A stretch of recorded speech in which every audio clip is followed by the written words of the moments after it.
Last week, the Financial Services Committee held a hearing on the future of housing in America, and more specifically, the status of the financially troubled Federal Housing Administration, the FHA. The FHA was originally created to serve a narrow and very specific segment of our population, such as first-time homebuyers, those with limited access to credit, and others who are creditworthy but nonetheless shut out of the traditional mortgage market. But today, the FHA has taken on a vastly expanded role. It crowds out private market alternatives and uses many of the same practices that subprime lenders used at the height of the recent mortgage meltdown.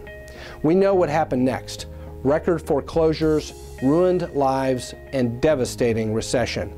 These subprime practices, small down payments, low credit scores, cheap upfront pricing, can entice those who are unprepared for the obligations of home ownership to buy a home they can't afford to keep. As a result of this mission creep, FHA's finances have steadily deteriorated.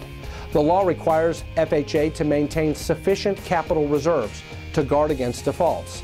Yet today, and in fact for the last 4 years, the FHA has been in violation of this law. It reminds me of the time that the IRS commissioner told us, quote, "We follow the law whenever we can," unquote. This is yet another example of how Washington operates by one set of rules, but imposes an entirely different set of rules on the American people. That's not fair. Not only is the FHA violating the law, it also continues to put hardworking taxpayers at risk. Less than 2 years ago, taxpayers had to bail out the FHA to the tune of nearly $2 billion. Today, its total liability is 50 times its capital. That means for every dollar of risk it insures, the FHA has only 2 cents on hand. We must build a healthy economy for all Americans.